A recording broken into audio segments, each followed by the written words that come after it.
केरला का नाम चेंज करके केरलम कर दिया गया है एंड ये एम जो है एक्स्ट्रा वाला, तुम सही समझे, ये एम फॉर मोदी है। वाह मोदी जी वाह, क्या मास्टर स्ट्रोक मारा है। बात करेंगे इसी केरलम के बारे में एंड कैसे इसकी वजह से भुज्जम हो गया है मोदी जी का। एंड इसी के साथ बात करेंगे केरला स्टोरी के बारे में भी, क्योंकि केरला स्टोरी के मेकर्स ये प्रमोशन करने के लिए गए थे लेकिन अफसोस इनको लूज मोशन हो गया। इसी के साथ निशिकांत दुबे एक नया ज्ञान लेकर के आए हैं एंड फेक डिग्री के बारे में फिर से यहां पर बात हो रही है। लेकिन सबसे पहले शुरुआत करना चाहता हूं AI समिट के साथ, या फिर कहा जाए AIA समिट।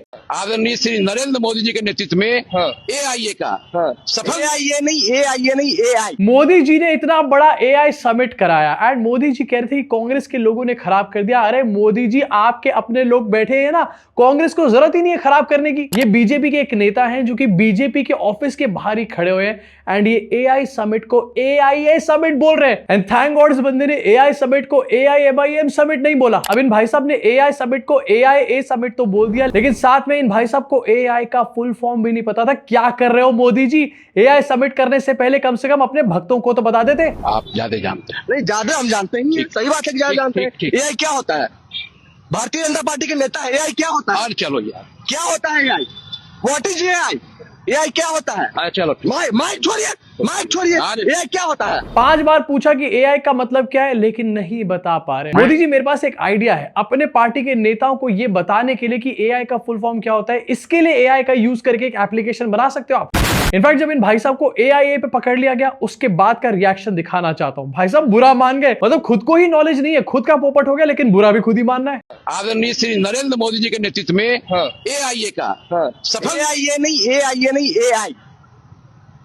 आप ज्यादा जानते हैं। नहीं, ज्यादा हम जानते हैं। नेताजी को फैक्ट चेक कर दिया तो नेताजी का मुंह फूल गया फूफा जी की तरह। आप ज्यादा जानते हैं। ऑब्वियसली सर, आपसे तो वो ज्यादा ही जानता है, लेकिन आप कब जानोगे? मोदी जी ने पूरा समिट करा दिया, इसके बावजूद भी बीजेपी के लीडर्स को AI का मतलब नहीं पता। AIA। अब जब बीजेपी के अपने मिनिस्टर्स AI समिट को AIA समिट कह रहे तो यहां पर डेफिनेटली गलगोटिया के लोग तो आने ही थे अपना फेक कुत्ता दिखाने के लिए। वैसे कोई बड़ी बात नहीं है कि ये नेताजी भी गलगोटिया से ही कहीं जुड़े हुए हो। अब यहां पर एक्चुअली में रिपोर्टर की गलती है। AI का मतलब बीजेपी के लीडर से पूछ लो, इनसे पूछो LJ का मतलब लव जिहाद, बता देंगे तुम्हारे को। इनफैक्ट AI का मतलब तो तब बताएंगे ना जब व्हाट्सएप यूनिवर्सिटी पे AI से रिलेटेड कोई बात होती हो। पहली बार व्हाट्सएप यूनिवर्सिटी पे AI का मैसेज तब आया होगा जब मोदी जी ने AI सम्मेलन करवाया था। एंड कहां इस नेता के बारे में बात कर रहे हो? मुझे तो लग रहा है मोदी जी को तक यहां पर भी AI का ठीक से मतलब नहीं पता होगा। अब वैसे बीजेपी के लोगों को शायद ट्रेनिंग दी जाती है, इनको बस एक बात सिखाई जाती है, प्रधानमंत्री के नेतृत्व में, बस ये बोलना सीख लो। उसके आगे की बात से किसी को कोई फर्क नहीं पड़ता। प्रधानमंत्री के नेतृत्व में ये सही से बोलना चाहिए बस। अब मोदी जी और उनकी पार्टी चाहे जितनी भी छाती पीट ले कि हमने AI समिट कराया, लेकिन ग्राउंड रियलिटी क्या है वो इस वीडियो से हमारे को समझ में आता है। ग्राउंड पे लोगों को इस टाइम पर AI नहीं चाहिए। पहले ग्राउंड पे लोगों को 2 वक्त की रोटी चाहिए, रोजगार चाहिए और समाज के अंदर एक इक्वालिटी चाहिए। अब बताओ मोदी जी, क्या आपने ये सब कुछ किया है? नहीं किया है। इसके साथ आगे बढ़ना चाहता हूं और केरला के बारे में बात करना चाहता हूं। केरला का नाम ऑफिशियली चेंज करके केरलम कर दिया गया है एंड इसकी अनाउंसमेंट किसने करी? अश्विनी वैष्णव ने। मुझे तो लग रहा है मोदी जी से बड़े पनौती अश्विनी वैष्णव है। कैबिनेट ने जो महत्वपूर्ण फैसले लिए आज, उसमें सबसे पहला फैसला लिया है केरला का नाम परिवर्तन करके केरला। चलो भैया, केरला का नाम चेंज हो गया, सारी प्रॉब्लम सॉल्व हो जाएंगी, एम्प्लॉयमेंट 100% पे पहुंच जाएगी। अब ये जो वर्ड है केरलम, एक्चुअली में एक मलयाली वर्ड है एंड इसका काफी ज्यादा एंशिएंट रेफरेंस भी है केरला के अंदर। लेकिन इस टाइम पर सडनली इनका केरलम मोड क्यों ऑन हो गया, ये आप अच्छे से समझ ही सकते हो, क्योंकि केरला में भैया इलेक्शन आने वाले हैं। एंड सबसे ज्यादा मजे की बात यहां पर ये कि ये जो डिसीजन लिया गया, ये पता है कहां पर लिया गया? ये नए PMO में लिया गया जिसका नाम है सेवा तीर्थ। जिन्होंने PMO का ही नाम चेंज करके रख दिया, तुम उनसे केरला का नाम चेंज करने के लिए कंप्लेंट कर रहे हो क्या यार? इमेजिन करो, सेवा तीर्थ में पहली कैबिनेट बैठक हुई एंड ये जो सेवा तीर्थ बनाया गया था, इसमें जनता की सेवा के लिए कोई यहां पर फैसला ही नहीं लिया गया। अब ऐसे डिसीजंस में मोदी सरकार से कहना चाहता हूं कि सर एक बार में ले लो प्लीज, क्योंकि ऐसा टाइम वेस्ट बार बार करने की जरूरत नहीं। केरला से केरलम और ऐसे और भी जो नाम चेंज करने, ये एक बार में करो जिससे कि आगे ये भसूड़ी खत्म हो जाए एक बार के लिए। अब शशि थरूर का इस पे रिएक्शन निकल कर आया। शशि थरूर कह रहे हैं कि केरलाइट कहा जाता था पहले केरला के लोगों को, अब क्या कहा जाएगा? केरलामाइट या फिर केरलामियन। इनफैक्ट केरला से केरलम करने के चक्कर में अपने ही पैर पे कुल्हाड़ी मार ली, क्योंकि अब दूसरी तरफ से ममता बनर्जी भी कह रही है कि वेस्ट बंगाल का नाम चेंज करके बंगाल क्यों नहीं किया जा रहा। अब ये केरला से केरलम जो नाम हुआ है, एक्चुअली में यहां पर सेंट्रल गवर्नमेंट ने प्रपोजल एक्सेप्ट किया है। प्रपोजल भेजा गया था स्टेट के द्वारा, वहां की असेंबली के द्वारा लेकिन ये प्रपोजल अभी नहीं 2024 के जुलाई में भेजा गया था, जहां पर इलेक्शन आसपास भी नहीं थे। लेकिन अब इनको याद है कि नहीं भैया, अब वहां के लोगों की मांग है कि केरलम कर देते हैं। अब सबसे तगड़ी बेइज्जती तो तब होगी जब केरला से केरलम करने के बावजूद भी वहां पर इनकी ज्यादा सीट्स नहीं आएंगी। बट वेस्ट बंगाल से भी ऐसा प्रपोजल पहले जा चुका था, जहां पर वेस्ट बंगाल का नाम चेंज करके बंगाल रखने की बात कही गई थी। लेकिन कई बार इस प्रपोजल के बाद भी सेंटर ने इसके ऊपर कोई एक्शन नहीं लिया। अब केरला का केरलम हो गया है, एंड अगर बंगाल का नाम चेंज नहीं करा तो केरला का तो पता नहीं, लेकिन बंगाल में तो पक्का ही हार जाएंगे। वैसे ही पहले ये मोहन बैगन और ईस्ट बैगन कर चुके हैं। इसके साथ आगे बढ़ना चाहता हूं और सोचो जरा उस बंदे के बारे में जिसकी 4 दिन बाद फिल्म रिलीज होने वाली है, द केरला स्टोरी 2। अब केरला का नाम चेंज होकर केरलम हो चुका है, लेकिन इस फिल्म का नाम चेंज होकर द केरलम स्टोरी 2 नहीं होना चाहिए, इसका नाम होना चाहिए द इंडिया स्टोरी। एंड ऐसा मैं नहीं कह रहा हूं, इनकी लाइफ काफी ज्यादा बेइज्जती हुई है मेकर्स की। प्रमोशन करने के लिए दिल्ली पहुंचे थे ये लव जिहाद के विक्टिम्स के साथ। 55 लव जिहाद विक्टिम्स थे यहां पर, लेकिन ये सारे के सारे विक्टिम्स जो थे इनमें से एक भी केरला का विक्टिम नहीं था। ये विक्टिम या तो यूपी के थे, राजस्थान के थे, मध्य प्रदेश, बंगाल, हर जगह के विक्टिम थे, केरला का विक्टिम नहीं था। तो भैया फिल्म का नाम केरला स्टोरी क्यों रखा हुआ है? अच्छा हमें एक सेकंड, अगर ऐसे होगा तो हम कुछ सुन नहीं पा रहे, हम क्या? अगर ऐसे होगा तो हम कुछ सुन नहीं पा रहे। जब सवालों के घेरे में बंदा आ जाता है ना, तो इसी तरीके के जवाब देता है जब उसको कुछ समझ नहीं आ रहा होता। मोदी जी भी इसी वजह से भागते हैं प्रेस कॉन्फ्रेंस से। सर आपने केरला का दिया है नाम, तो केरला का बताइए क्या विक्टिम है यूपी के, महाराष्ट्र के, अदर स्टेट के, नॉन पर्सन केरल है। केरला स्टोरी 1 के वक्त लिया है, उसका वीडियो आज भी यूट्यूब पे अवेलेबल है। केरला के जो विक्टिम थे वो हम केरला स्टोरी 1 के बाद लेकर के आ गए थे। तो इस फिल्म का नाम केरला स्टोरी 2 क्यों है? इसमें तो केरला के विक्टिम है ही नहीं, ना ही तुम लेकर के आए। ये कैसा प्रमोशन करने आए केरला स्टोरी वाले? अभी तक तो मेरा ये फिल्म देखने का प्लान नहीं था, लेकिन इस झंडू प्रमोशन को देखने के बाद और इनकी झंडू थोपड़े देखने के बाद मैं डेफिनेटली इस फिल्म को देखने जाऊंगा, जिससे कि और लोग ना जाएं। डायरेक्टर यहां पर कह रहे हैं अलग स्टोरी कैसे, ये वही स्टोरी है, जबकि एक्चुअली में इन दोनों फिल्मों की स्टोरी अलग अलग है।